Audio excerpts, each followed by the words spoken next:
हाँ। ओम। बहनों, भाइयों और बच्चों, श्रीमद् भगवत गीता की पहचान, सेवक विष्णु देव की जबान। मित्रों, पहले बता चुके हैं कि हमने भगवत गीता उर्दू भाषा में लिखी है। वो मेरे भाई जो कि सिर्फ उर्दू ही जानते हैं, हिंदी नहीं जानते, तो वो उनके लिए है कि वो अपनी इस भगवत गीता को पढ़ सकें, समझ सकें और लोगों को भी बता सकें, तो आसानी से समझ सकें। वो ये सारा कुछ उनके लिए किया है। तो उनके लिए कुछ मैंने पहले ये भी बताया था कि इसमें कुछ हिंदी के, अंग्रेज़ी के शब्द हैं, लेकिन वो तो हमारी बातचीत में वो चलते हैं। सब अंग्रेज़ी के भी आते हैं, हिंदी के भी आते हैं। तो इस वास्ते जो आसान थे उनको मैंने उनका प्रयोग किया। तो अब ये 13वां अध्याय आज कर रहे हैं। 13वें अध्याय में जो वो है, हेडिंग है प्रकृति, पुरुष तथा चेतना, क्षेत्र, क्षेत्राज्ञ, विभाग। ये सारे लफ्ज़ ऐसे हैं टेक्निकल, जिनको पहले मैं समझाता हूँ। प्रकृति क्या है वो पहले भी यहीं कई पाठों में, अध्यायों में हमने देख चुके हैं। आग, हवा, मिट्टी, पानी और आकाश, 5 हैं जो कि प्रकृति कहलाते हैं। इसके बाद है क्षेत्र, न आत्मा। एक आत्मा जो हमारे अंदर है, जो सारा कंट्रोल कर रहा है।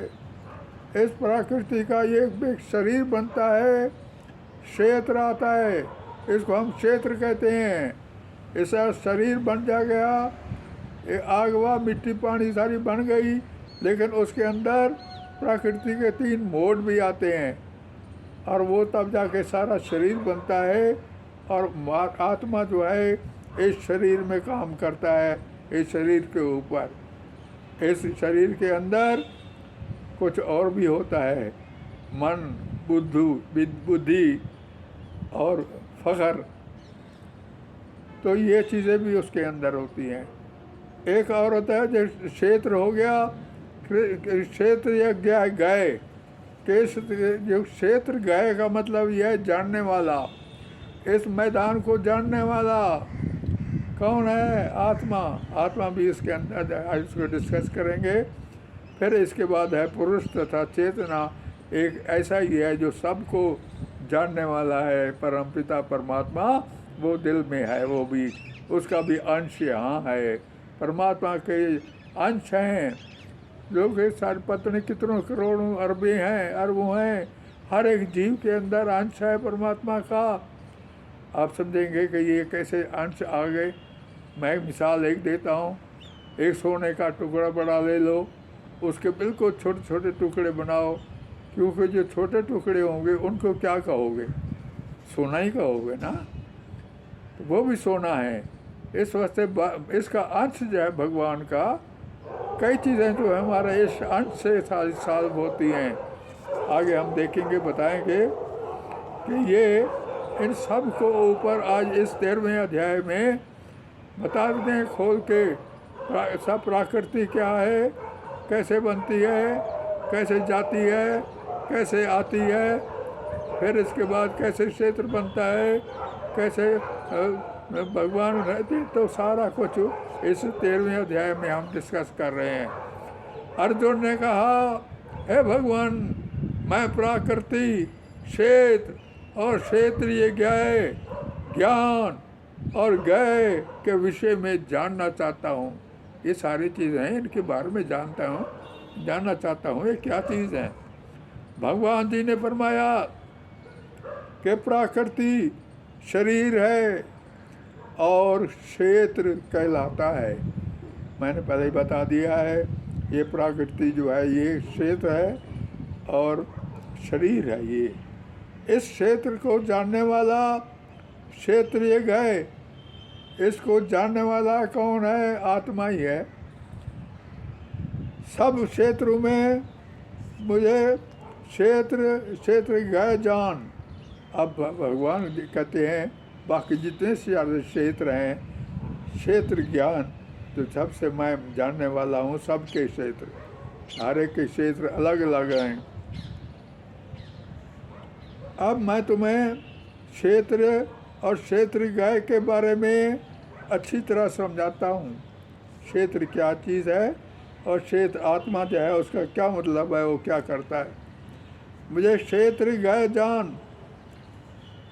अब मैं तुम्हें क्षेत्र और क्षेत्र गय के बारे में अच्छी तरह समझाता हूँ। क्षेत्र तो भी आत्मा जैसे सारे शरीर ज्ञान है। क्षेत्र गय जो है इसका मतलब क्या है? यानी आत्मा, ये सारे शरीर का ज्ञान है इसको। वो कभी कभी भौतिक प्रकृति जो हमारी है शरीर पर कब्जा कायम करना चाहता है। आत्मा जो है सबसे काम लेता है और कभी कभी उन पर कब्जा करता है। तुम दब जाओ, ठीक है, नहीं। एक मन कहता है या मेरा मन जलेबी खाने का नहीं है, आत्मा कहता है खा ले, देखा जाएगा। कभी कभी आत्मा अपने आप को शरीर समझ लेता है, आत्मा भी अपने आप को शरीर समझ लेता है कभी कभी, लेकिन ये नहीं समझता कि शरीर की अवस्था जो है वो बदलती रहती है। उसको मालूम होना चाहिए कि शरीर की अवस्था जो है बदलती है। कभी बच्चा है, कभी बड़ा हो, कभी इसके बाद जवान बनता है, कभी शादी करता है, कभी बच्चे होते हैं, फिर इसके बाद बुढ़ा हो जाता है, तो इसके बाद मर भी जाता है। ये शरीर के सारे वो हैं, अवस्था है कि शरीर जो है वो ठीक नहीं है। वो उसको क्या समझता है? वो कभी बच्चा के रूप में है, कभी जवान है, बूढ़ा है, फिर भी वही व्यक्ति वही रहता है। बुढ़ा रह जाता है तो आदमी तो वही रहता है ना। इस कर्म क्षेत्र और कर्म क्षेत्र में गए में फ़र्क है। एक जो कर्म क्षेत्र है जिसके अंदर वो काम करता है, और कर्म क्षेत्र गए यानी आत्मा और शरीर में फ़र्क है। कभी कभी हम सोचते हैं, देखिए कभी कभी हम कहते हैं अरे मैं सुखी हूँ, अब मैं जो है मैं प्रसन्न हूँ, मैं स्त्री हूँ, मैं कुत्ता हूँ, मैं बिल्ली हूँ। ये सब ये शारीरिक उपाधियाँ हैं। जिस जैसे कर्म लोगों ने किए हैं, हर एक को अपने कर्म के मुताबिक एक नया अब शरीर मिला है। कपड़े जब बदलता है एक इंसान, अच्छे कपड़े दूसरे कपड़े पहनता है, तो शरीर जब बदलता है तो उसमें भी जैसे जैसे कर्म उसने कर रखे हैं वैसा ही शरीर मिलता है उनकी। ये सारी शारीरिक उपाधियाँ हैं, लेकिन चीज़ एक है। कुत्ते में भी वही आत्मा है जो कि कल वो तुम्हारे घर में भी आ सकती है आत्मा। तो मतलब ये है, बिल्ली में भी वही आत्मा है, कुत्ते में भी है, हर जगह में वही आत्मा वही है, लेकिन शारीरिक उपाधियाँ अलग अलग हैं। अरे तू कुत्ता है, तू बिल्ली है, तो चूहा है, जो कुछ भी है, लेकिन ज्ञाता शरीर से भिन्न होता है। ज्ञाता जो है वो शरीर से भिन्न होता है। आत्मा जो है वो भिन्न है शरीर से। आत्मा तो नहीं जाता। जब आदमी शरीर मरता है, शरीर जलता है, कभी आत्मा तो नहीं जलता, आत्मा तो जाता है अपने घर में। भगवान कहते हैं कि मैं शरीर और उसके ज्ञाता यानी जीव का ज्ञाता हूँ, दोनों का ज्ञाता हूँ मैं। जितने वो कहते हैं दुनिया में शरीर जो हैं या उनके जो है जीव हैं, वो सबको मैं जानता हूँ, बल्कि संसार के समस्त शरीरों को और उनके ज्ञाताओं का भी ज्ञाता हूँ। हर शरीर में आत्मा भी रहती है और परमात्मा के रूप में भी मैं रहता हूँ। परमात्मा भगवान कृष्ण जी की का स्वांश है। मैं परम ज्ञाता हूँ। भगवान जी कहते हैं मैं परम ज्ञाता हूँ, सबको जानता हूँ, क्योंकि मैं हर एक में हूँ, अंश में हूँ। वो तो मैं जीव तो अपने शरीर के बारे में ज्ञान है। अब जीव जो है, आत्मा जो है, एक आदमी को अपना ज्ञान है ना, अपने शरीर का ज्ञान है, लेकिन मुझे सबके शरीरों और जीवों के बारे में ज्ञान है। भगवान जी कहते हैं जितने करोड़ों जीव हैं, चाहे बिल्ली हैं, चाहे कुत्ते हैं, चाहे कुछ हैं, सबके शरीरों का हमें पता है। और शरीर के जीव को दूसरे शरीर या आत्मा के बारे में ज्ञान नहीं है। अब एक आदमी है, पता है उसको उसकी आत्मा कैसी है, उसका शरीर कैसा है, लेकिन बाकियों को ज्ञान नहीं है। लेकिन मैं कहता हूँ मैं सबको ज्ञान है मेरा। उसको मिसाल भी देता है, भगवान जी मिसाल भी देते हैं। एक डिस्ट्रिक्ट ऑफिसर है, फंस गया, तो उसके अपने गांव के या अपने शहर के जिनके पास ज़मीनें हैं या जगह है, और वो उसका नाम जानता है, उस शहर का, गांव का। और वो आदमी जो है वो अपनी ज़मीन को जानता है। क्योंकि एक आदमी हो यहाँ का, वो अपने शरीर अपनी ज़मीन को जानेगा और दूसरे की ज़मीनों को नहीं जानता, कितने फुट लंबी है, क्या है या नहीं, कुछ पता ज्ञान नहीं है। लेकिन जो डिस्ट्रिक्ट ऑफिसर है, जिसके पास सारा रिकॉर्ड है, तहसीलदार है, और उसके पास तो सारा रिकॉर्ड है कि इस गांव में कितने आदमी रहते हैं, किसके पास क्या ज़मीन है, कितनी है, सारा कुछ जानता है। वो कहता है जिस तरह वो है सारा अफसर है, ऐसे ही मेरी जानो, मैं सारी दुनिया को जानता हूँ।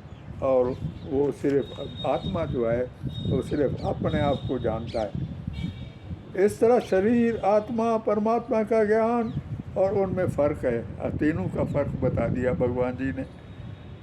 एक शरीर है वो ऐसे पड़ा है, आग व मिट्टी पानी और उसके मोड़ आगे।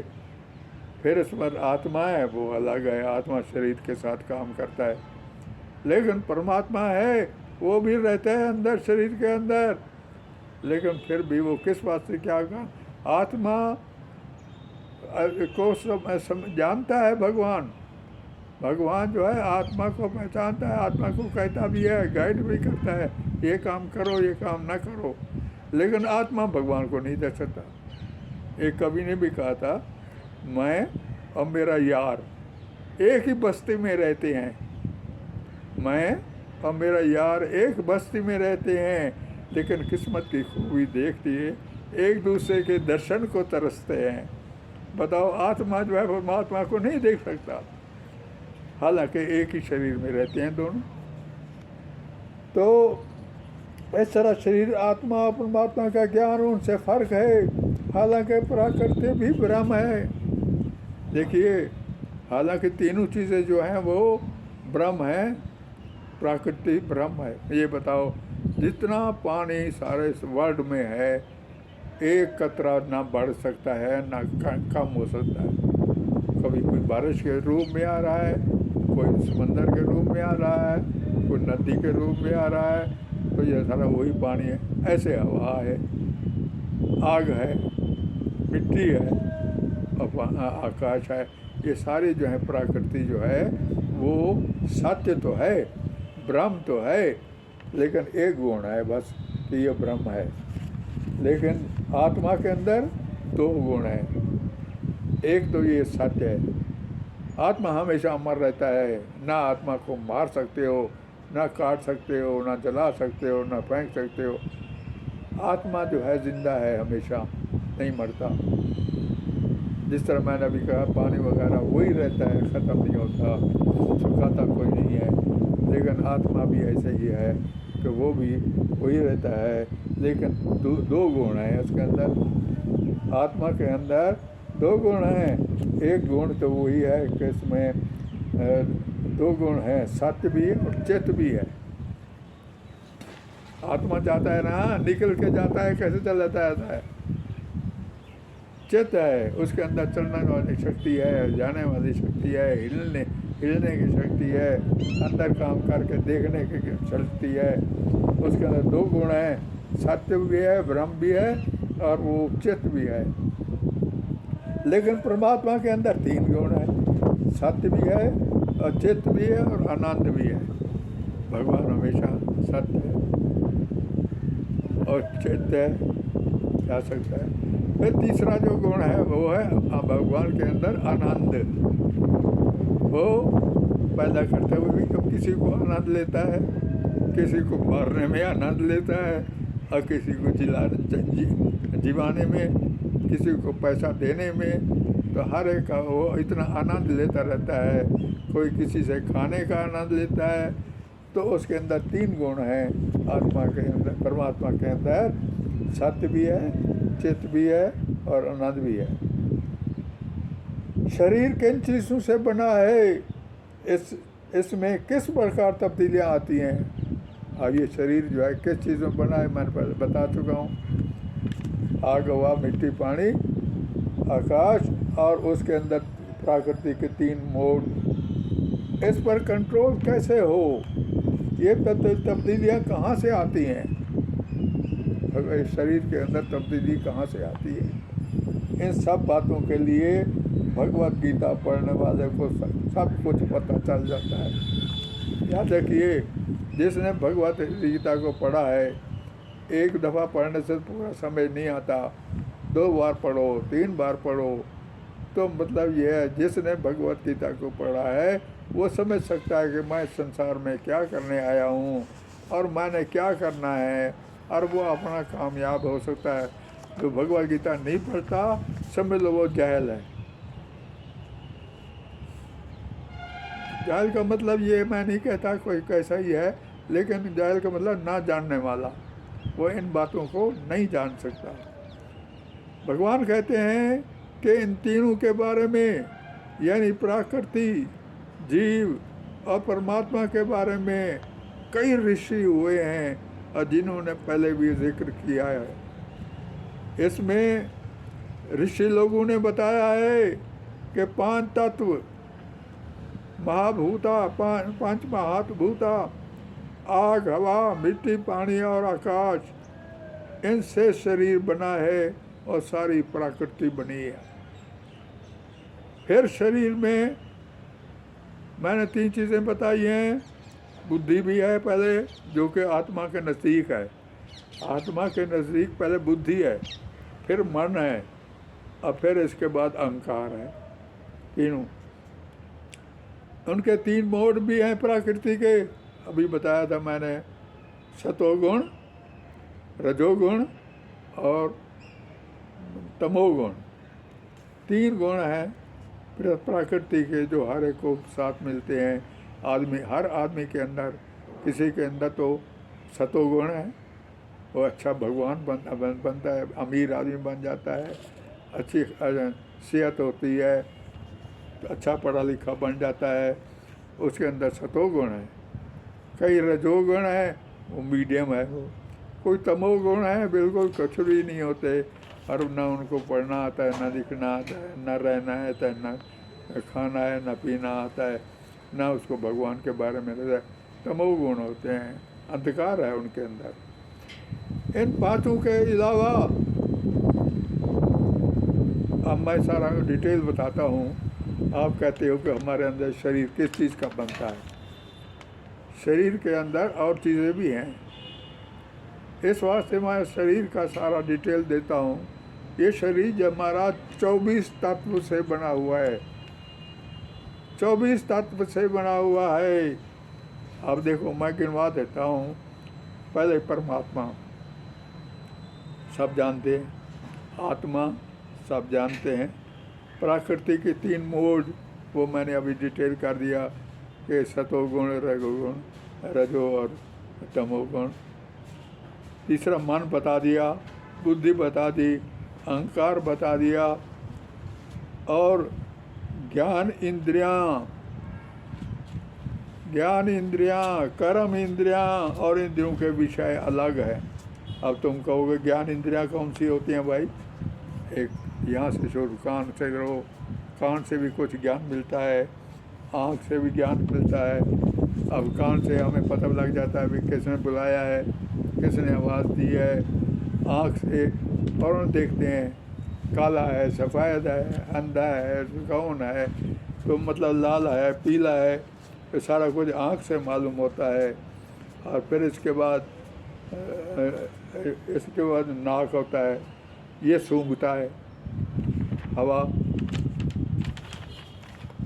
ज्ञान होता है कि नहीं हवा नाक से कि हवा चल रही है, ठंडी हवा आ रही है, गर्म हवा आ रही है, ये भी ज्ञान होता है। फिर होती है ज़बान, ज़बान से भी ज्ञान होता है। कैसे? कोई चीज़ चखते हैं, खाते हैं, अरे मीठी है, स्वादी है, अच्छी है, बुरी है, जैसा भी ये ज़बान बता देती है। अब फिर है त्वचा। त्वचा जानते हैं ये हमारी जो खाल है ऊपर की, अच्छा, ये ज्ञान देती है। आप कहोगे ये कौन सा ज्ञान है ये भाई? अब मुझे बताओ, कोई आदमी जो मेरे पीछे कोई हाथ लगा दे, क्योंकि मुझे पता लग जाएगा कि नहीं लग जाएगा किसने हाथ लगाया, कोई पीछे से टच हो गया, ये तो त्वचा फ़ौरन बता देती है कि ऐसा वाक़या हुआ है तेरी खाल के साथ। ये 24 अभी मैंने बताया। अब फिर इंद्रियों के विषय इंद्रियाँ जो हैं फिर इनके विषय भी बता दिए साथ साथ। यानी ये सूंघने का हो गया, ये चखने का हो गया, ये रूह का, ये छूने का, आवाज़ का, ये सारे इंद्रियों के विषय हैं 5। तो परमात्मा 1, आत्मा 2, प्राकृतिक के 3 मूड, फिर गिन लो अप्राकृतिक गिन लो, मन बुद्धि अहंकार, ज्ञान इंद्रियां 5, कर्म इंद्रियां 5 और इंद्र के विषय 5, ये टोटल 24 हमारे तत्व हैं जिससे सारा शरीर बनता है। ये 24 तत्व जो हैं ये कार्य क्षेत्र बनाते हैं, एक आम मैदान बनाते हैं लड़ाई करने का। शरीर में 6 प्रकार के परिवर्तन वो मैंने बता दिए हैं पहले ही। परिवर्तन जो हैं, तब्दीलियां जो हैं शरीर में 6 प्रकार की होती हैं। पहले कुछ पैदा होता है, फिर बढ़ता है, बढ़ के पैदा होकर फिर बैठना सीखता है, फिर उसके ऊपर टिकना, खड़ा हो जाना सीखता है, फिर बड़ा जवान बनता है, बच्चे पैदा करता है, फिर इसके बाद बुढ़ापा है और बुढ़ापे के बाद वह अंत में समाप्त हो जाता है। ये 6 तब्दीलियाँ आती हैं हमारे शरीर में। ये शरीर जो है इसका अब है असली ज्ञान क्या है, ये तो सारा कुछ बता दिया, खाल सारा सबका। अब असली ज्ञान क्या चीज़ है? कुछ नादान लोग इस प्रक्रिया का कार्य क्षेत्र के जानने के लिए रुकावट समझते हैं। वो कहते हैं इसको मत जानो, रुकावट है। लेकिन असली चीज़ तो यही है कि कोई इसे स्वीकार करे तो परम सत्य तक पहुंचने का संभावना हो सकती है। एक आदमी जो समझ को मालूम हो जाए कि ये ज्ञान है, तब वो असली यानी भगवान तक वो पहुंचने की संभावना हो सकती है। उसको जब तक वो असली ज्ञान को नहीं समझेगा, इसको तो हर एक आदमी जानता है, अरे इसके आत्मा भी है, शरीर भी है, टांगे भी हैं, काम भी है। लेकिन असली ज्ञान यही है, देहधारी आत्मा 24 तत्वों के बने पर्दे के अंदर, आवरण कहते हैं पर्दा, इस शरीर के अंदर जो है आत्मा शरीर रूपी में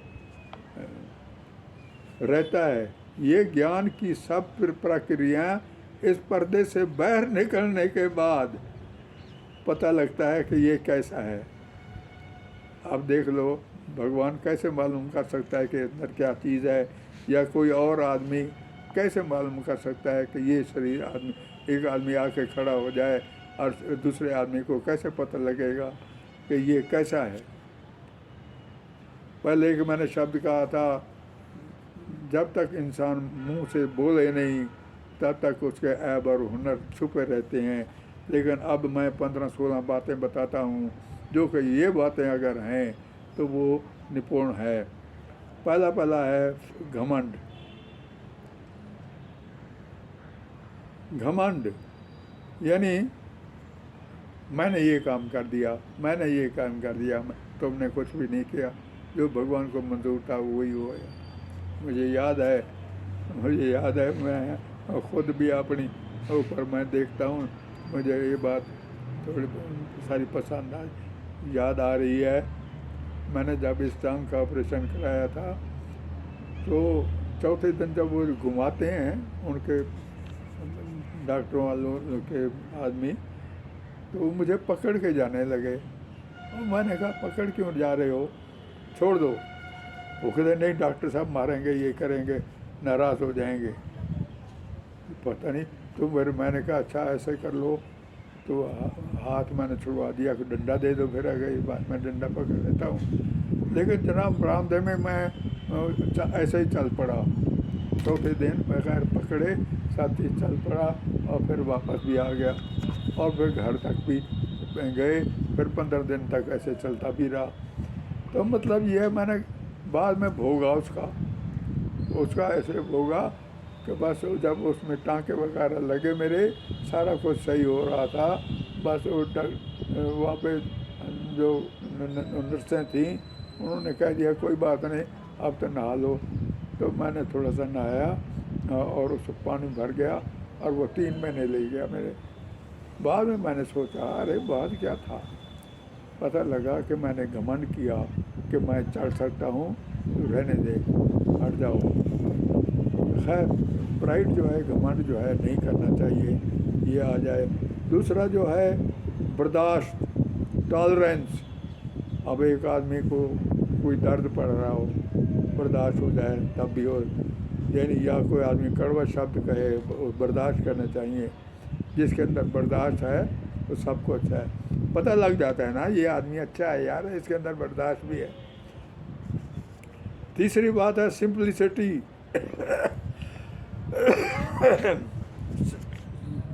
जिसको हम सरलता कहते हैं, अरे सिंपल आदमी है यार ये तो। चौथा बिन गुरु गत नहीं, गुरु प्रमाणिक होना चाहिए जो भगवान कृष्ण तक पहुंचा सके। यानी जब हम किसी से जाकर यहाँ पर उपदेश सुनते हैं, कुछ होते हैं, ऐसा उपदेशक होना चाहिए जो ज्ञान देने वाला, जो मास्टर हो एक किस्म का, और वो जो उससे नुकसान ना हो और ख़ुद ही ख़राब ना हो बाद में। तो ये भगवान जी कहते हैं एक प्रमाणित होना चाहिए जिसका पूरा सबूत हो कि ये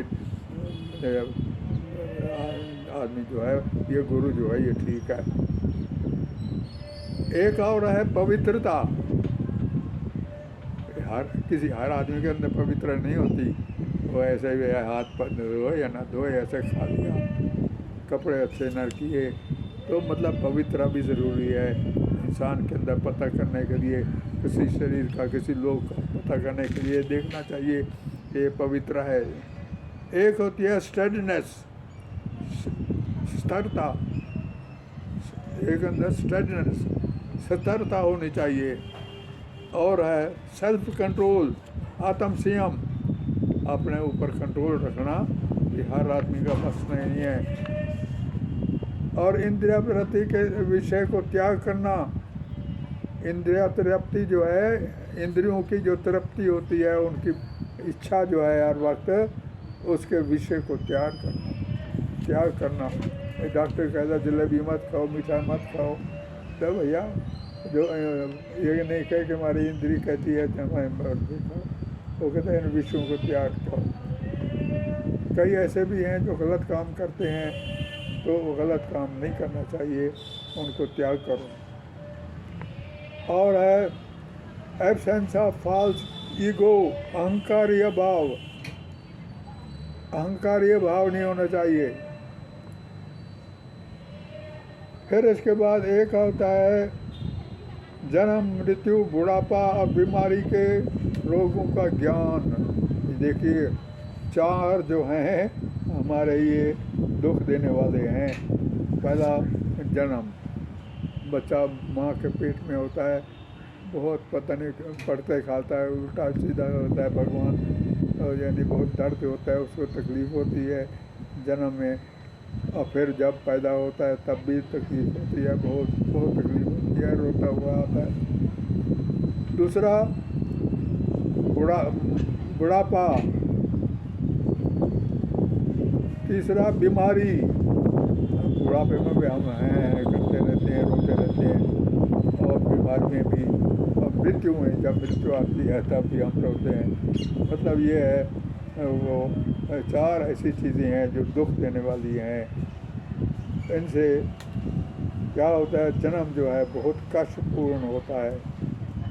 जन्म अभी बताया था, कष्ट होता है जब जन्म होता है, क्योंकि हम भूल जाते हैं कि माता के गर्भ में हमें कितना कष्ट मिला। इस पर मृत्यु के वक्त भी बहुत कष्ट होता है, बूढ़ापन में भी, बीमारी में बहुत होता है। अभी मैंने बताया है। ऊपर के 4 दुखों को देखकर इस भौतिक जीवन के बारे में हमें निराशाजनक दृष्टिकोण अपनाना चाहिए। यानी ये तो चलती रहेगी, ये तो रहेंगे ही सारा कुछ। ये बात थोड़ी है कि हमने रहना है, लेकिन फिर भी अपने आप को संभालना है। जब तक नहीं अपनाते आध्यात्मिक जीवन में तरक्की नहीं कर सकते। याद रखिए, अगर एक इंसान को नुकसान हुआ, रोने लगा, अरे जब फ़ायदा होता है तब तो हंसता है, तब तो नहीं रोता। तो भगवान जी कहते हैं तुम बिल्कुल समत्व होना चाहिए तुम्हारे अंदर, हर चीज़ को बर्दाश्त होनी चाहिए, तो वो तब तुम मेरे तक पहुंच सकते हो। आगे है विराग, संतान, स्त्री, घर और दूसरे चीज़ों की ममता से मुक्ति। विराग हमने कई लोग जो हैं यहाँ से संतान जैसे तंग करते हैं, स्त्री घर में दुख देती है, या और दूसरी चीज़ें हैं, तो उनसे लगाव छोड़े और तब जाके विराग में जाए, अकेलेपन में जाए। और उसका मतलब ये नहीं है कि वो भावना भी ना हो कि मैं यहाँ रहना है, क्योंकि ये सब सत्य की प्राकृतिक वस्तुएं हैं। लेकिन जब ये आध्यात्मिक रूमानी तरक्की उन्नति में आ जाती, बाधा डालती है, तो अनुकूल ना हूँ तो उनके प्रति झुकना नहीं चाहिए। घर को सुख का बुलाने का तरीका भगवान जी ने बताया कि आप भी भगवान कृष्ण के भावना अमृत में यानी श्रद्धालु बन जाओ और इन सब में ये भावना भर दो। वो कहता है ये नहीं कि बस तुम छोड़ दो, विराग छोड़ दो, लेकिन नहीं, पहले तुम अपने आप को बनाओ, पहले भगवान के प्रति जो है तुम्हें श्रद्धा लो, फिर अपने घर वाले बच्चों को श्रद्धालु बनाओ, और सब बन जाएंगे भगवान जी के श्रद्धालु, तो घर स्वर्ग बन जाएगा और वहाँ पे ना कुछ हो सकेगा। तो छोड़ो सब कुछ, एकांत में स्थान में रहने की इच्छा, एकांत में स्थान में रहने की इच्छा भी हो जाती है, जिसको ये भी पॉइंट है उसका 13वां में। 14वां, डिवोटी तो बिना पसंद मेल मिलाप, यानी जो डिवोटी होती है भगवान का, तो उसको सैनमा या कोई बाधा डाले वाले काम को वो पसंद नहीं करता। उसको कहे चलो भगवान का नाम लेना है, मंदिर में जा रहे थे, वो कहता चल सैनमा में चलते हैं, वो कहते नहीं मैं नहीं कहूँगा। वो अलग रहना चाहता है, अपने आप को समझने की कोशिश करनी चाहिए। तो पहले अपने आप को कोशिश करो और फिर दूसरों को सुधारो। और 15वीं बात, घटनाओं के बारे में समभाव। जितनी अच्छी बातें हैं, अच्छी और बुरी घटनाएं, जो अच्छी घटनाएं हो जाती हैं या बुरी घटना हो जाती है, उनके बारे में अभी मैंने पहले बताया, समभाव बनो, एक जैसे, यानी कोई तुम्हें रोना पीटना नहीं है, जो कुछ है तो भगवान कर रहा है ठीक है। वो कहते हैं फिर मेरे प्रति निरंतर भक्ति, एक 16वां पॉइंट बता दिया, तब जो है मेरे प्रति निरंतर भक्ति करो, सवेरे शाम हर काम, उठते बैठते खाते पीते वो कहते भगवान का नाम लो। आत्म साक्षात्कार की महिमा को स्वीकार करना, यानी आत्मा को शुद्ध रखो और भगवान के ऊपर लगाओ। परम सत्य की दार्शनिक खोज, यानी परम सत्य को, ये परम सत्य नहीं पर मुक्ति जाना पाना है, स्वर्ग में जाना है, तो इसकी दार्शनिक खोज कैसे है? इन सब को मैं ज्ञान घोषित करता हूँ। ये सारी बातें जो हैं ये ज्ञान है, हर एक आदमी नहीं, हर एक के पास नहीं हो सकती। भगवान तो दे रहे हैं, ये ज्ञान है। वो कहते हैं ये सब ज्ञान है, मैं घोषित करता हूँ, और इनके अलावा जो भी है वो सब अज्ञान है। ये 16 बातें 17 बातें भगवान देव बताई हैं, ये सब ज्ञान की बातें हैं, और बाकी जो इनके अलावा वो सब अज्ञान है। इसमें जीव यानी आत्मा और परमात्मा के बारे में बताना कि आत्मा सत्य और चित्त है, ज्ञान वाला है, ना उसका आदि है ना अंत है, लेकिन परमात्मा सत्य चित्त और आनंद है। जहाँ तक परमात्मा, इसको सुपर सोल भी कहते हैं, कहता परमात्मा का ताल्लुक है, इसके हाथ टांगे आँखें सब जगह हैं। भगवान जी बैठे हैं अपने धाम में, और यहाँ से आप चढ़ाना चाहते हो कुछ, तो भगवान जी ये चीज़ चख लो या इसका मज़ा ले लो, तो भगवान उतने बड़े हाथ कर सकते हैं जो यहाँ तक पहुँच सकते हैं। अब मैं तो ये समझता हूँ इतने लंबे हाथ लाने की ज़रूरत नहीं है। भगवान के जो आँच यहाँ है, यहाँ से चुप करके भगवान जी को छुआ दो और वो सब मिल जाता है उनको। कहते इसने सब जीवों को ब्रह्मा से लेकर चींटी तक सबको पैदा किया है भगवान जी ने। देखो पहले सब बारे में आत्मा के बारे में बताया, शरीर के बारे में बता दिया, और तीसरा जो है परमात्मा वो अपने बारे में खुद बता रहे हैं। उसने सब जीवों को ब्रह्मा से लेकर चींटी तक सबको पैदा किया है, और सब पर कंट्रोल है, लेकिन हमारी आँखें उसे देख नहीं सकती।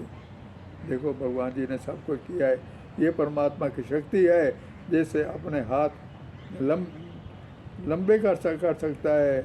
और गौलोक में बैठे हुए, यानी जहाँ वो बैठते हैं धाम है उनका, गौलोका भी कहते हैं उसको, गौलोक में बैठे हुए भी हमसे कोई ऑफ़र दे सकता है, कोई ऑफ़र करे हमें वहाँ से बैठे हुए, मैं वहाँ से भी ले सकता हूँ। वैसे ही उसका अंश हर जीव के दिल में होता है। फिर जो वही बात आ गई है जो मैंने पहले बताई है, उसका अंश तो हर जीव में होता है, और जिसको जीव नहीं देख सकता, जीव नहीं देख सकता उसको, लेकिन परमात्मा सुपर सोल जीव को देख सकता है। परमात्मा समस्त इंद्रियों के मूल स्रोत हैं। अब परमात्मा के बारे में सारा कुछ चल रहा है। परमात्मा समस्त इंद्रियों के मूल स्रोत हैं, यानी सारी इंद्रियों को सारा पर कंट्रोल करते हैं। फिर भी वो इंद्रियों से रहित हैं, इंद्रियों से रहित हैं, इंद्रियों के बस में नहीं आते।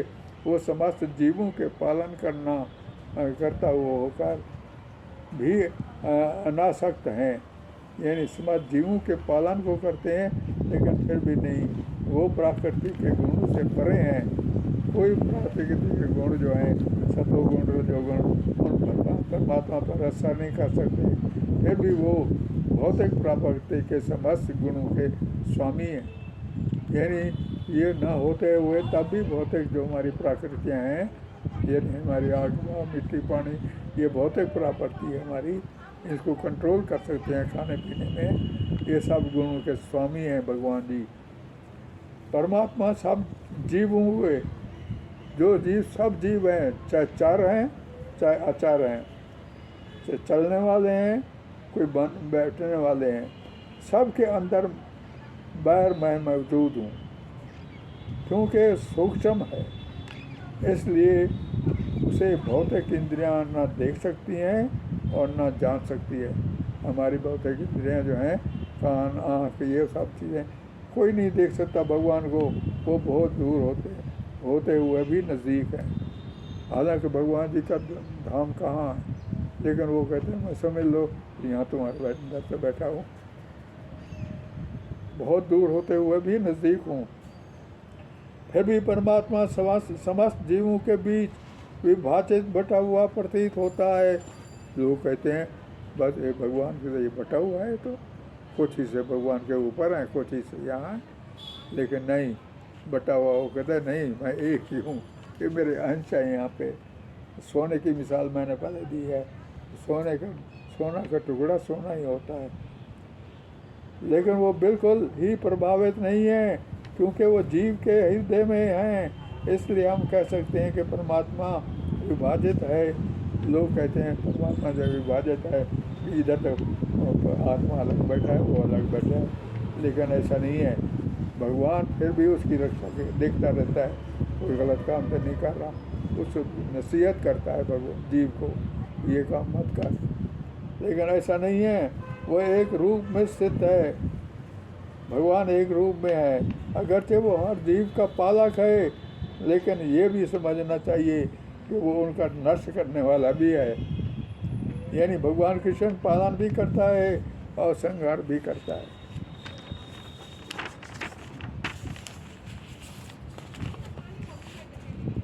परमात्मा सभी प्रकाशमान चीज़ों के प्रकाश स्रोत हैं। भगवान जो है सभी प्रकाशमान चीज़ें जितनी हैं उनके प्रकाश के स्रोत हैं, सबको प्रकाश देने वाले हैं। वो भौतिक अंधकार से परे हैं, विज्ञान और अज्ञान के लक्ष्य हैं, वो सबके हृदय में स्थित हैं, सबके हृदय में भगवान जी हैं। भगवान कृष्ण कहते हैं तो मैंने तीनों आत्मा, परमात्मा, साउल, सुपर साउल, शरीर, सबका ज्ञान दे दिया है। इन तीनों का मुख से ज्ञान विजय अभी मैंने दे दिया है, लेकिन वो कहते हैं कि ये सब मेरे जो डिवोटी यानी प्योर भगत जो मेरे हैं वो समझ सकते हैं, हर एक आदमी नहीं समझ सकता, दूसरे नहीं समझ सकते, इसलिए गीता को भी प्योर डिवोटी ही समझ सकता है। जो भगवान को याद करते हैं वो ही गीता में इंटरेस्ट लेते हैं और वो इंटरेस्ट गीता को समझ सकते हैं। प्रकृति और जीव दोनों को अनादि समझना चाहिए। जीवों को इस प्रकृति में काम करके वैकुंठ लोक में जाने के लिए तैयारी का मौका मिलता है। अब ये जो जीव है, ये जीव जाता है उसमें वैकुंठ लोक में, शरीर तो सारा जल जाता है वहाँ पे पड़ा हुआ, तो कहता है उसको ही मौका मिलता है, यानी ऐसा अच्छा काम करूं जिससे मैं भगवान स्वर्ग में जाऊं। जीवों के सारे आकार, प्रकार और विकार ये शरीर के कारण हैं। ये सारे कारण किसके हैं? जीवों के। जीव जो अच्छे काम करेगा, अच्छे प्रकार के काम करेगा, जो कुछ करेगा तो स्वर्ग में जाएगा, गलत काम करेगा तो कुत्ता बिल्ली शेर बन जाएगा। जहाँ तक आत्मा का संबंध है इसके लिए जीव सब एक से हैं, भगवान के लिए सब आत्माएं जो हैं एक जैसी हैं। प्रकृति समस्त भौतिक कारणों तथा परिणामों की वजह से कही जाती है। प्रकृति जो है समस्त जो है आग हवा मिट्टी पानी सारे भौतिक कारण हैं और परिणाम होते हैं। और इस तरह जीव आत्मा इस संसार के मुख्तलिफ दुख सुख के भोगों का कारण कहा जाता है। जिस तरह प्रकृति जो है कहती पानी बहुत ज़्यादा आ गया जी, थोड़ा आ गया जी, तो यानी प्रकृति को जो है लोग वो करते हैं, लेकिन इस तरह जीव आत्मा जो है वो संसार में ये दुख जो पा रहा है, सुख पा रहा है, ये जो सारे भोग पा रहा है, ये सारे इन कर्मों का फल है। जीव को अपने कर्मों के अनुसार शरीर मिलता है, लेकिन फिर आ गया, जीव को अपने कर्मों के साथ शरीर मिलता है और दुख सुख मिलता है अपने शरीर के अनुसार, अपने कर्मों के साथ। अच्छे कर्म किए हैं तो आदमी मिलता है, या आदमी भी अच्छे घर में पैदा होता है, लेकिन अगर अच्छे काम नहीं करता तो फिर शरीर ना मिले और दुख सुख भी मिले। हर जीव को अपने शरीर के अनुसार काम करना पड़ता है, हर जीव को अपने शरीर के अनुसार काम करता है। अब एक कुत्ता है, उसके अंदर जो जीव है वो क्या काम करेगा? भौंकेगा, उसका काम वही है। शरीर के अनुसार काम करेगा, कुत्ता भौंकेगा, सुअर गंदगी खाएगा, कुत्ता नहीं भौंकता है। परमात्मा जीवन प्राप्ति कृपा करता है कि वो हर वक्त जीवों के साथ रहता है। परमात्मा जो है जीवों के साथ रहता है, हर एक के साथ। इस तरह जीव प्रकृति के तीनों कंट्रोलों का भोग करता हुआ प्रकृति ही में जीवन बताता है। सारा जीव आत्मा जो है बेचारा जब तक रहना है उसने यहाँ अपना सारा टाइम पास करवाना है। इस प्रकृति के साथ इसकी शक्ति का कारण है, यानी आत्मा जो है अपने शरीर के साथ रहेगा, ये सब कुछ उसका है। और उसके पास शक्ति है तो आत्मा की शक्ति है। इस तरह हम उसे उत्तम तथा अधम योनियाँ मिलती हैं, यानी अच्छी योनियाँ मिल जाती हैं। अच्छे काम करता है, बुरे काम करता है तो बुरे मिल जाते हैं। जिस प्रकार आदमी कपड़े बदलता है उस तरह जीव भी अपनी योनि बदलता है। ये सब जीव का मटीरियल नेचर यानी शरीर पर कंट्रोल करने का नतीजा है। इस शरीर में एक और भी ये भोगता है जो ईश्वर है, परम स्वामी भी है, वो साक्षी गवाह भी है तथा अनुपति अपने वाले रूप में विद्यमान है जो परमात्मा कहलाता है। अंदर जो हमारे अंदर अंश है वो परमात्मा कहलाता है। जीव आत्मा और परमात्मा दोस्त के तौर पर रहते हैं। यहाँ भी आ गया ये चीज़ कि वो दोस्त के तौर पर रहते हैं, लेकिन वो जीव अपने दर्शन को तरसता रहता है। लेकिन जीव आत्मा की आदत है कि वो परमात्मा की संरक्षण को रिजेक्ट करता है। उसकी आदत है जीव की। भगवान कहता है ये काम ना कर, ये लेकिन वो करना है। कभी कभी गलत काम कर लेता है, रिजेक्ट कर देता है उसकी ऑफर को, और नेचर पर छा जाने की कोशिश करता है। फिर भी वो भगवान भौतिक शक्ति द्वारा बध देता है। भगवान जीव आत्मा के अंदर और बाहर के आदेश देते रहते हैं, आदेश देता रहता है भगवान कि जो भी भौतिक क्षेत्र में तुमने कार्यकलेप सुख देने वाले नहीं हैं उसे त्याग दो। जो ऐसे काम हैं जो सुख देने वाले हैं मत कर, और मेरे प्रति श्रद्धा रखो। भगवान कहते हैं आत्मा को कि मेरे प्रति श्रद्धा रखो और सच्चिदानंद जीवों की सेवा करो, और फिर प्रकृति करने लगता है। जो व्यक्ति जीव तथा प्रकृति के गुणों की इंतहा कृपा से संबंधित इन विचारधारा को समझ लेता है वो मुक्ति को प्राप्त निश्चय करता है। जो जीव जो है प्रकृति के गुण सबको और भगवान का संबंध जो है सबको समझता है, वो पहुँच सकता है। इसकी वर्तमान स्थिति चाहे जिसमें है, यहाँ पर उसका जन्म दोबारा नहीं होता। भगवान का जो है, जो आदमी भगवान पर भरोसा रखता है उसका जन्म फिर दोबारा नहीं होता। कुछ ऐसे लोग भी हैं जो अध्यात्मिक ज्ञान के बारे में कुछ नहीं जानते।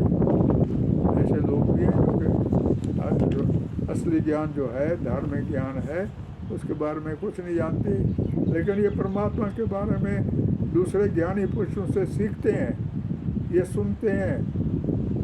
एक आदमी बहुत सारे जाहिल हैं, पढ़े लिखे हैं नहीं, लेकिन जाकर उनके ज्ञान सुनते हैं अगर ज्ञानी पुरुषों से, परमात्मा की पूजा करने लग जाते हैं वो भी।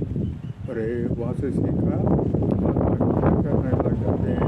ऐसे लोग भी जन्म मरण से छुटकारा पाते हैं। वो कहते हैं, भगवान जी कहते हैं कि ये नहीं कि तो पढ़ा लिखा होना चाहिए, लेकिन जो है वो उसने वहाँ से उपदेश सुने और पर अमल करता है और भगवान को याद करता है तो वो भी वहाँ छुटकारा पा सकते हैं। कोई परमात्मा को अपने ध्यान से, अपने अंदर देखने में, कोई ज्ञान से और कोई ऐसे निष्काम कर्म से योग द्वारा दिखते हैं। और परमात्मा को कोई तो ध्यान से ध्यान लगाया, परमात्मा का ध्यान से याद कर लिया, और कोई ज्ञान से किताबें पढ़ी और ज्ञान से हो गया। कुछ निष्काम कर्म से ऐसे कर्म किए जो निष्काम है, जिसमें कोई वो नहीं है, लालच नहीं है कि ये चीज़ मिल जाएगी, नहीं, अब किसी की सेवा कर दी, ये निष्काम है। हे अर्जुन, तुम जान लो कि चल या अचल, चर या अचर, जो भी हाल में अस्तित्व में दिखाई देता है, ये कार्य क्षेत्र तथा ज्ञाता का सहयोग मात्र है। जो को तुम्हें यहाँ दिखाई देता है, ये ज्ञाता का सहयोग है सारा, यानी आत्मा और मटीरियल नेचर के मेल से होता है। परमात्मा, आत्मा और मटीरियल नेचर जो हमारा है, आत्मा जो कोई काम करता है और शरीर है, दोनों मिलके काम कर रहे हैं। जो काम हो रहा है ये दोनों मिलके, भगवान मटीरियल नेचर को पैदा करते हैं और इसमें जीव आत्मा डाल देते हैं। अब देखो भगवान जब कैसे पैदा करते, अब लोग पूछते हैं ये बच्चे कैसे बनते हैं, वो कहते हैं पहले भगवान जो है मटीरियल नेचर को बनाता है, पैदा करते हैं, बहुत सारे ऐसे, फिर उसके अंदर जीव आत्मा को डाल देता है। तो ये सब काम कार्यक्रम सामने आ जाते हैं, सारा फिर ये बन जाता है साहब। जो व्यक्ति ये समझता है कि मेरे के पर बॉडी में, हर बॉडी में आत्मा परमात्मा का प्रवेश होता है, और ये भी समझता है कि ना आत्मा मरता है और ना परमात्मा, सिर्फ बॉडी नष्ट होती है, वही आदमी ही असली तौर पर समझ सकता है कि वास्तव में क्या हो रहा है। बात भी ठीक है। जो व्यक्ति परमात्मा को हर जगह, हर जीव में समान रूप से कायम देखता है, यानी जो व्यक्ति आदमी जो है परमात्मा को हर जगह मौजूद है, जानता है वो, अगर अरे भगवान तो देख रहा है, लोग चोर करते हैं, चोरी करने को देखते नहीं रहा, वो कहता है भगवान तो देख रहा है। वो अपने मन को द्वारा अपने आप को धोखा नहीं दे सकते, बस वो देव स्थान को पहुंच जाता है। वो फिर अपने आप को धोखा नहीं सकते, जो सही समझते हैं कि भगवान देख रहा है, फिर वो गलत काम नहीं कर सकते। हर जीव को अपने जीवन के कामों का फल भोगने के लिए दूसरा शरीर मिलता है। अभी सारा कुछ पहले क्या बोल ले हैं, लेकिन फिर दोबारा हम उसको बता रहे हैं कि फल भोगना है आगे। बताओ, मर गया, फिर उसको जाना है, फल भोगना है, जो उसने काम किए हुए हैं उसके मुताबिक शरीर मिलेगा, और उन्हें अपनी इच्छाएं पूरा करने के लिए शरीर मिलता है। कहीं कि अपनी इच्छा पूरी करने के लिए शरीर मिलता है कि भगवान मुझे शक्ति दे तो मैं ये काम करूं, शरीर मिले तो मैं काम करूं। वो अच्छे काम भी कर सकता है और बुरे भी कर सकता है। जब जीव समझ लेता है कि ऐसा होता है तो गलत काम नहीं करता, ये उसकी दिव्य दृष्टि है। जो समझता है मैं अच्छे काम करूँगा तो अच्छा फल मिलेगा, और अच्छे काम नहीं करूँगा तो अच्छा फल नहीं मिलेगा। वैसे भौतिक दृष्टि से वो हर एक शरीर, चाहे कुत्ते का भी हो, बिल्ली का भी हो, गधे का भी हो, अलग अलग एक नज़र आते हैं, अलग अलग नज़र आते हैं। नहीं, भौतिक दृष्टि से हमारी आँखों को अलग नज़र आता है, ये गधा है, ये कुत्ता है, ये बिल्ली है, ये चूहा है, लेकिन है तो सब, आत्मा तो सबके अंदर एक जैसी है।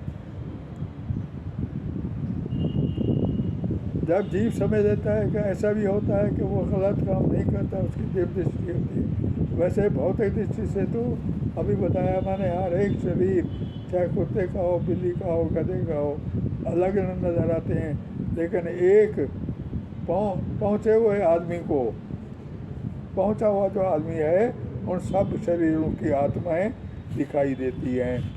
वो उनको गधा दिखाई नहीं देता, तो गधे की आत्मा दिखाई दे रही है, कुत्ते की आत्मा दिखाई दे रही है, सबकी आत्माएं दिखाई देती हैं, ना कि शरीर। उनके शरीर नहीं दिखाई देते। शरीर अपने कर्मों की सज़ा के तौर पर मिलते हैं। शरीर जो मिलता है वो अपनी सज़ा मिलती है, लेकिन शरीर के बाद आत्माएं सब बराबर हैं। आत्मा सब बताएँ, गधे वाली आत्मा जो है कल को वो आदमी बन सकती है, राजा बन सकती है, गधे की आत्मा। जैसे तो चाय वाला हमारा प्राइम मिनिस्टर बन सकता है, वो भगवान जी कहते हैं कहीं शरीर में आत्मा जैसे भी होगी, अच्छे कर्म किए हैं तो वो अच्छे कर्म भी बन सकती है। वही असली तौर पर पहुंचा हुआ है। हर जीव आत्मा बजाते खुद सत्य और चित है। आत्मा जो है खुद जो है वो सत्य भी और चित है। वो नष्ट नहीं होता, बॉडी नष्ट होती है, वो सब नाशवान बॉडी में रख दिया जाता है। एक नाशवान बॉडी होती है, उसके अंदर आत्मा को रख देते हैं, तो चल भाई कुत्ते की खाल में अंदर बैठ। और मटीरियल बॉडी के साथ जो काम वो करता है उनसे वो पस्त नहीं होता, वो हमेशा सत्य चित रहता है। वो तो मटीरियल बॉडी के साथ जो मटीरियल बॉडी उसको मिलती है, वो जो काम वो करता है उससे वो लप्त नहीं होता, फिर लप्त नहीं होता, तो वो हमेशा सत्य और चित रहता है।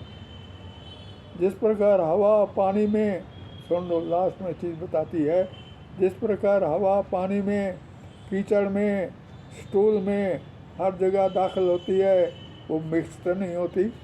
हवा जो है पानी में भी जाती है, लैट्रिन में भी जाती है, सब जगह जाती है, स्टूल में भी जाती है, कीचड़ में भी जाती है,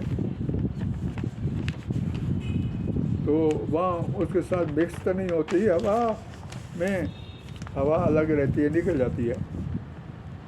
जीव आत्मा हर बॉडी में दाखिल होने के बावजूद इन बॉडियों से अलग रहता है। जीव आत्मा जो है हमेशा अलग। कुत्ता मरता है, कुत्ते की खाल वहाँ पड़ी है और आदमी आत्मा वहाँ पहुँच गई, जहाँ जहाँ भगवान ने भेजना है। वो बॉडियों से जो है वो अलग रहता है, इसलिए हम भौतिक आँखों से जीव आत्मा को नहीं देख सकते। जीव आत्मा को किसी ने देखा है? कोई नहीं देख सकता कि वो कैसी बॉडी में दाखिल। कई दफ़ा डॉक्टरों ने बड़ा का इलाज देखा, तरीका सोचा कि जीव आत्मा को देखा जाए, लेकिन नहीं दर्शन हो सके। वो कैसे बॉडी में दाखिल होता है और कैसे बाहर निकलता है, देख लो। बॉडी में कैसे आता है और कैसे बाहर निकलता है, कोई भी विज्ञान वाला आदमी जो है वो भी नहीं जान सका आज तक। क्योंकि जो हमारे 9 दरवाजे हैं, क्या पता कौन से दरवाजे से निकल जाता है। हे अर्जुन, जिस तरह सूरज सारे विश्व को रोशन करता है, देखिए लास्ट में 2-4 लाइनें आने वाली हैं। अर्जुन को कहते हैं भगवान जी, हे अर्जुन, जिस तरह सूरज सारे विश्व को रोशन करता है, उसी तरह एक जीव आत्मा सारे शरीर को चेतना से रोशन कर देता है। एक जीव आत्मा अंदर घुस जाए वो उठ बैठता है, वरना वो मुर्दा पड़ा हुआ है। उसके अंदर जीव आत्मा आ जाती है, उसके अंदर चेतना आ जाती है। ये 13वें अध्याय का अंतिम टेक्स्ट है, अभी बोल रहा हूँ। इसमें फिर भगवान जी कहते हैं कि जो आदमी शरीर, जीव आत्मा, परमात्मा को समझ सकता है, वही वैकुंठ में जाने का अधिकारी है, वही स्वर्ग में जाने का अधिकारी है। ये सारा जगत जीवों और शरीरों में 24 तत्वों वाले और दोनों को बनाने वाले परमात्मा से बना है। ये नहीं सारा शरीर जो बनाए आत्मा और शरीर और परमात्मा, इससे बना है। हर आदमी को चाहिए कि अच्छे गुरु की मदद से इन तीनों को जाने और स्वर्ग लोक में जाए।